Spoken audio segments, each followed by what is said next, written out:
Europa está a punto de romperse. No por un conflicto, no por una crisis financiera y no por una pandemia. Esta vez la amenaza viene desde dentro, desde sus propias decisiones, desde un plan que pretendía salvar al planeta, pero que está destruyendo pieza a pieza a uno de los pilares industriales más importantes del continente. La industria automotriz europea, esa que durante décadas marcó el ritmo mundial, está al borde del colapso. Y justo cuando parecía que las cosas no podían ir peor, China ha decidido girar el cuchillo. Un nuevo impuesto, frío y quirúrgico, que golpea directamente a las marcas de lujo europeas. Hoy en CarView vamos a desmenuzar esta tormenta perfecta. ¿Cómo empezó? ¿Por qué nadie la quiso ver venir? ¿Y por qué ahora incluso los propios CEO europeos admiten que Europa está conduciendo directo hacia un muro?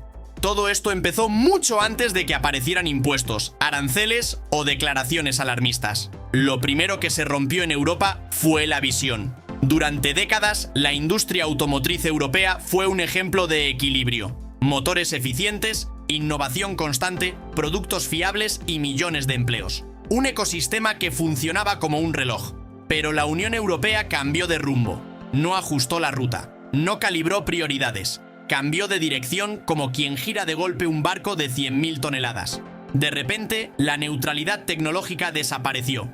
El motor térmico pasó de ser un pilar a convertirse en un enemigo. Y la electrificación dejó de ser una opción para convertirse en una obligación, sin importar si el mercado estaba preparado o no. Esa decisión creó una tormenta silenciosa. Las marcas europeas se encontraron atrapadas entre dos mundos, uno que todavía necesitaba motores térmicos para sobrevivir y otro que les exigía eléctricos que todavía no podían producir con beneficios reales.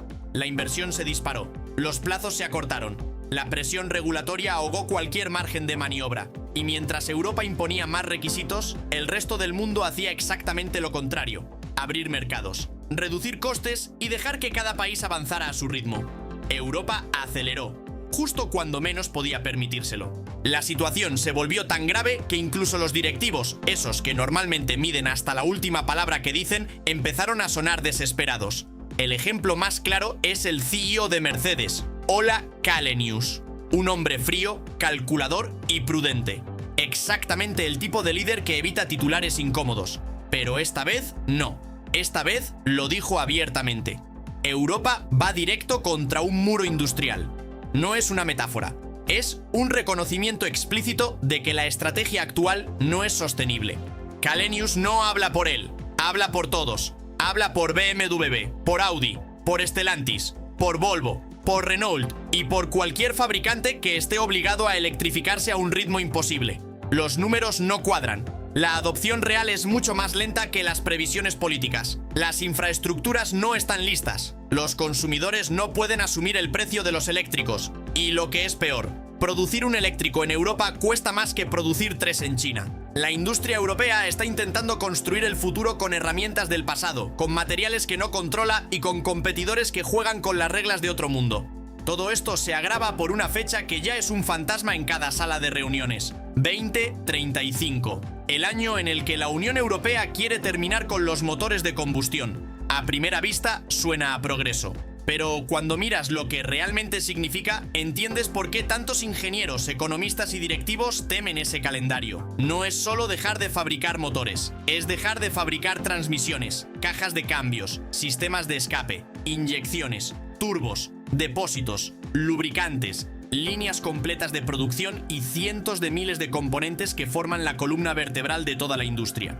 El problema no es la electrificación, el problema es la velocidad impuesta. Un eléctrico no se fabrica igual que un térmico, no se vende igual, no se repara igual, no usa los mismos proveedores, no genera los mismos empleos. Y Europa ha decidido que todo ese ecosistema debe transformarse en apenas una década. Es imposible. No hay tiempo material para reconstruir una industria que tardó 80 años en levantarse. Y mientras Europa se impone ese salto al vacío, China trabaja con otra filosofía. Avanza hacia lo eléctrico, sí, pero sin matar lo que funciona.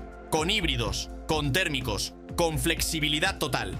Europa se ata las manos. China no. Europa ha invertido miles de millones para electrificarse, pero hay un problema del que casi nadie habla. La mayoría de fabricantes pierde dinero con cada coche eléctrico que vende. Sí, incluso las grandes marcas. incluso las que llevan años diciendo públicamente que el futuro es eléctrico. La realidad es otra. La rentabilidad de los eléctricos en Europa es tan baja que cada vehículo vendido es una herida en la cuenta de resultados. Y lo peor es que no es culpa de los fabricantes, sino del propio sistema. Las baterías siguen siendo demasiado caras de producir. Los proveedores no están listos para escalar al ritmo que exige Bruselas. Las fábricas están a medio transformar y los costes laborales hacen que un eléctrico europeo cueste más de lo que el mercado está dispuesto a pagar. En este contexto, las marcas solo pueden hacer una cosa: fabricar eléctricos para cumplir con las normativas, aunque eso implique perder dinero a corto plazo, sacrificar márgenes y forzar la maquinaria interna como si fueran atletas corriendo con un peso atado al tobillo. Mientras tanto, en China ocurre lo contrario. Cada coche eléctrico vendido es rentable. Hay subvenciones, infraestructura masiva, proveedores locales integrados y un gobierno que baja los impuestos en lugar de aumentarlos. Europa exige, China facilita. Europa sanciona, China impulsa. ¿El resultado? Los chinos fabrican eléctricos más baratos y más rápido, mientras Europa intenta no hundirse bajo el peso de sus propias reglas.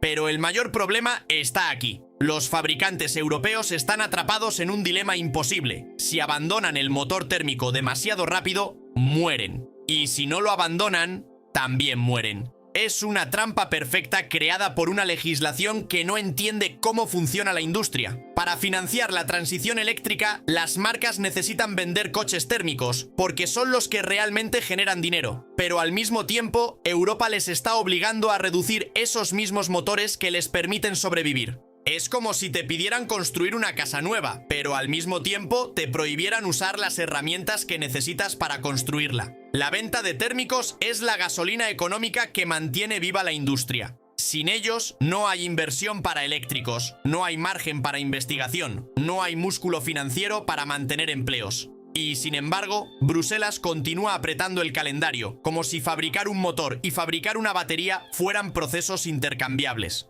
La verdad incómoda es que, sin los térmicos, Europa jamás podrá financiar su propia electrificación. Y mientras Europa se autoimpone esa condena, los fabricantes chinos juegan a dos bandas. Venden eléctricos donde conviene, venden híbridos donde funciona y mantienen el térmico donde es rentable. Flexibilidad total, justo lo que Europa ha perdido. Y aquí entramos en la parte más peligrosa de toda esta historia, la cadena de suministro. Porque electrificar Europa no solo significa cambiar de tipo de motor, significa cambiar de dueños. Las baterías, los minerales críticos, el procesamiento del litio, del níquel, del manganeso y del grafito. Casi todo viene de China. No porque Europa no quiera producirlo, sino porque no puede. No tiene minas suficientes. No tiene capacidad de refinado. No tiene manufactura. No tiene volumen. Y sin volumen, los precios son imposibles. Esto significa que incluso si Europa electrifica toda su industria, seguirá dependiendo completamente de China para poder fabricar cada coche. Da igual que la planta esté en Alemania, en España o en Francia. Si la batería viene de China, la dependencia es absoluta. Y aquí está el problema. China controla los materiales, controla la tecnología, controla la escala y controla el precio. Cada esfuerzo europeo por aumentar la producción de eléctricos beneficia, directa o indirectamente, al ecosistema industrial chino. Europa quiso independencia energética reduciendo emisiones. Terminó entregando su independencia industrial y ahora que empieza a darse cuenta, ya es demasiado tarde para revertir ese proceso rápidamente. Los térmicos eran europeos, las baterías son chinas y la industria sigue el origen de sus componentes más importantes. Cuando Estados Unidos decidió aplicar aranceles severos contra los coches chinos, muchos creyeron que Europa respiraría tranquila, pero ocurrió lo contrario. Esos aranceles golpearon directamente a las marcas europeas. ¿Por qué? Porque el mercado estadounidense es uno de los mayores compradores de coches premium del mundo. Mercedes, BMW, Audi e incluso Porsche dependen enormemente de las ventas en Estados Unidos. Y ahora, con los aranceles dirigidos a los vehículos eléctricos y a los componentes provenientes de China, producir un coche europeo que dependa, aunque sea parcialmente, de la cadena de suministro china se vuelve más caro, menos competitivo y más difícil de vender. Estados Unidos tomó una decisión estratégica para proteger su propia industria. Europa, no. El resultado es que el premium europeo está perdiendo terreno en el mercado donde históricamente ha dominado sin discusión. Lo que antes era una batalla limpia de producto, ahora se ha convertido en una guerra arancelaria donde Europa pelea con las manos atadas. Y mientras los costes suben, los márgenes se reducen, las ventas caen y los riesgos aumentan. Los consumidores americanos miran hacia marcas locales o asiáticas que juegan con ventaja. El mensaje es claro: Estados Unidos protege lo suyo, Europa no. Y justo cuando parecía que el golpe de Estados Unidos era suficiente para poner nerviosos a los directivos europeos, llegó el impacto más devastador: el nuevo impuesto de lujo aplicable en China. Durante años, China fue el paraíso del coche premium europeo. Mercedes vendía clase S como si fueran compactos. BMW colocaba Serie 7 sin pestañear. Porsche vivía una edad de oro. Pero eso ha terminado. El impuesto de lujo chino, que antes afectaba solo a los modelos más exclusivos, ahora baja su umbral y empieza a aplicarse a coches que antes estaban completamente fuera de la categoría de lujo. Y eso es un misil directo a la línea de flotación de las marcas europeas, porque sus coches, incluso los modelos relativamente modestos, entran fácilmente en ese rango de precios. Una clase E, un Serie 5, un Audi A6, todos pasan a tributar como artículos de lujo. Los consumidores chinos no son tontos. Si pagar impuestos adicionales por un europeo deja de tener sentido, simplemente se van a marcas locales. Marcas que, por cierto, cada vez ofrecen más calidad, más tecnología y un precio mucho más bajo. Este impuesto no es casualidad, es una herramienta, una barrera creada para frenar a los fabricantes extranjeros y fortalecer la industria local. Europa dependía del mercado chino para sobrevivir. Ahora, China ha decidido cambiar las reglas del juego. Lo que está ocurriendo con el modelo alemán es histórico. Durante décadas, las marcas premium europeas construyeron imperios gracias a China. Era su mercado estrella, su fuente principal de crecimiento y la base sobre la que se financiaban sus proyectos más arriesgados. Pero ese mundo se ha acabado. El nuevo impuesto de lujo ha frenado ventas de manera inmediata. Los concesionarios reportan descensos de doble dígito. Las previsiones financieras se están reescribiendo. Y las marcas que hace apenas 4 años presumían de dominar China, ahora luchan por mantener relevancia en un mercado que ya no gira alrededor de ellas.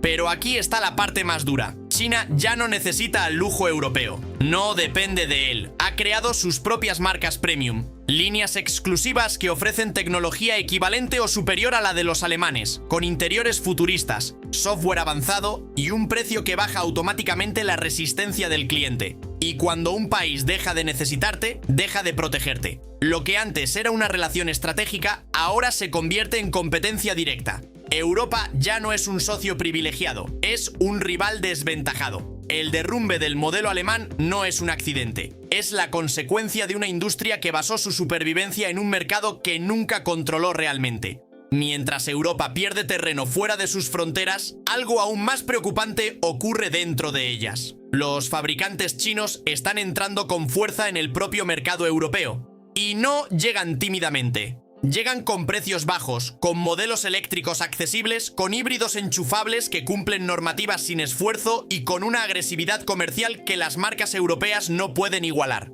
Europa, que durante años presumió de proteger su mercado, ahora lo está entregando en bandeja. Los concesionarios se llenan de modelos chinos que cuestan menos de la mitad que sus equivalentes europeos. Los consumidores, cansados de precios imposibles y de coches eléctricos que se escapan de su presupuesto, empiezan a mirar hacia estas nuevas marcas. Y seamos sinceros, la mayoría no ve diferencia real entre un SUV chino bien equipado y un europeo básico. El cliente no compra banderas, compra precio, tecnología y disponibilidad.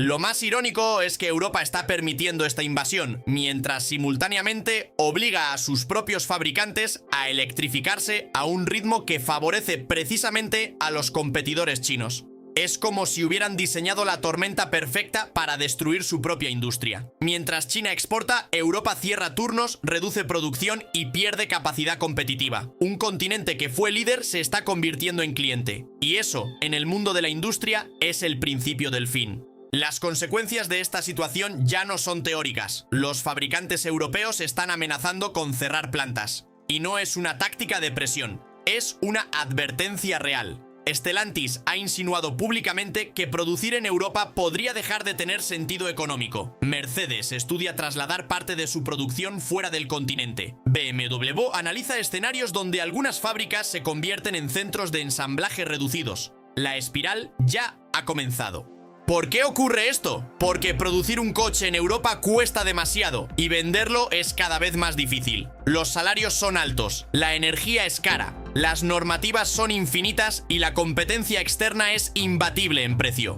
Si los coches europeos dejan de ser competitivos, las fábricas europeas dejan de ser viables. Y cuando una fábrica cierra, no se pierde solo un edificio. Se pierde empleo, conocimiento y capacidad industrial. Se pierde tejido económico. Se pierde influencia geopolítica. Las marcas intentan advertirlo, pero muchos políticos siguen sin entender la magnitud del desastre. Creen que el coche eléctrico creará más empleo que el térmico. La realidad es la contraria. Un eléctrico tiene menos piezas, menos proveedores y menos mantenimiento. Requiere menos industria. Si Europa no corrige esta ruta, la desindustrialización será inevitable. Y cuando eso ocurra, no habrá marcha atrás.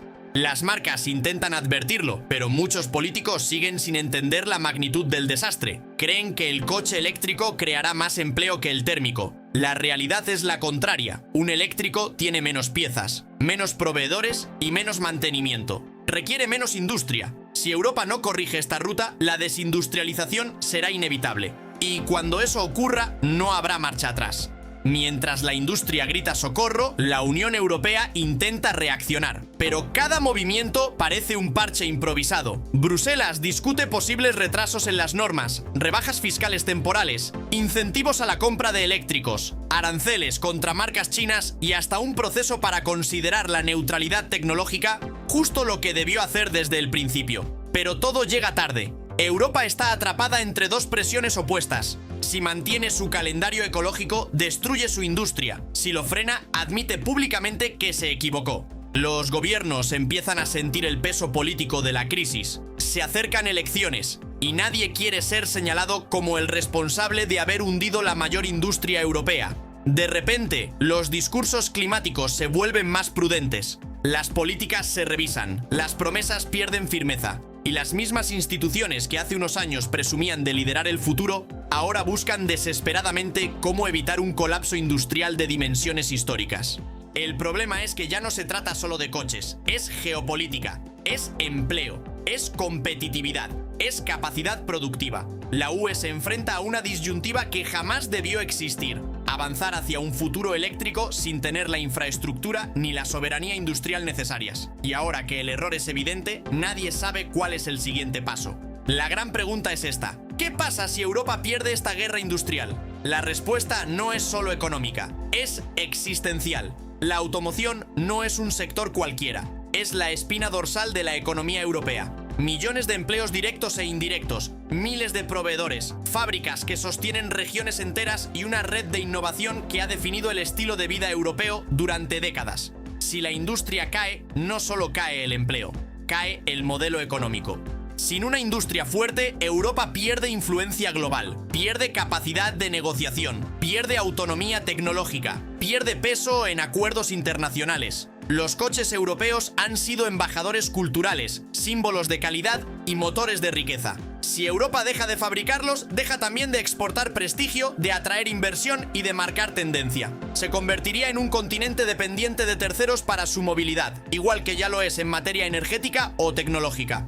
Y lo peor es que, si Europa pierde esta guerra, no habrá un sustituto equivalente. Los empleos de la automoción no se pueden reemplazar fácilmente. No existe un sector listo para absorber millones de trabajadores cualificados de la noche a la mañana. La caída no sería gradual, sería abrupta.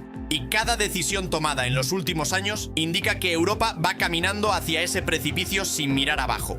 La diferencia entre China y Europa en esta historia es brutal. China protege su industria como si fuera un tesoro nacional. Aplica subsidios, controla la cadena de suministro, baja impuestos, facilita inversión extranjera cuando le conviene y bloquea competidores cuando es necesario. Juega a ganar. Y lo está consiguiendo. Mientras tanto, Europa hace exactamente lo contrario. No protege su industria, la regula hasta la asfixia. No fortalece su economía. La sobrecarga con obligaciones que no puede cumplir. No construye independencia tecnológica. La entrega voluntariamente al país que produce las baterías, los materiales y los componentes clave. El nuevo impuesto de lujo chino no es una coincidencia. Es un movimiento estratégico. Es un mensaje claro. Vamos a fortalecer nuestra industria, aunque eso signifique debilitar la tuya. Europa jamás haría algo así. Europa compite con normas. China compite con poder. Europa marca objetivos. China marca dirección. Europa debate.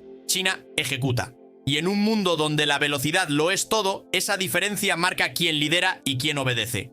El golpe final es este. Mientras China protege su industria, Europa sacrifica la suya en nombre de un ideal que no ha sido capaz de construir de forma realista. Y cuando un bloque económico decide sacrificar su industria, está sacrificando su futuro. El nuevo impuesto de lujo chino no es una coincidencia, es un movimiento estratégico, es un mensaje claro. Vamos a fortalecer nuestra industria, aunque eso signifique debilitar la tuya. Europa jamás haría algo así. Europa compite con normas. China compite con poder. Europa marca objetivos. China marca dirección. Europa debate. China ejecuta. Y en un mundo donde la velocidad lo es todo, esa diferencia marca quién lidera y quién obedece.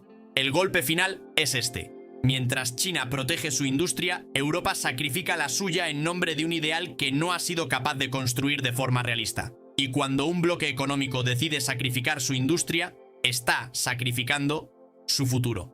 Y así llegamos al final de esta historia. Una historia que no es solo sobre coches, ni sobre eléctricos, ni sobre impuestos. Es la historia de un continente que ha perdido el equilibrio entre sus sueños y su realidad. Europa quiso liderar la transición ecológica, pero lo hizo sin tener la infraestructura, la tecnología ni el margen económico para sostener ese salto. Mientras tanto, China y Estados Unidos avanzaron con estrategias pragmáticas, defendiendo su industria con uñas y dientes. El resultado es una tormenta perfecta. Europa está atrapada entre dos potencias que juegan al ataque, mientras ella sigue jugando a la regulación. Si este rumbo no cambia, el continente corre el riesgo de perder la industria que definió su identidad durante un siglo. Pero aún no es tarde, aún se puede corregir. Aún hay margen para repensar, reajustar y reconstruir una estrategia que no condene a Europa a depender de otros. Si te ha gustado este análisis, suscríbete, deja tu comentario y comparte el vídeo. Esto ha sido CarView y, como siempre, nos vemos próximamente.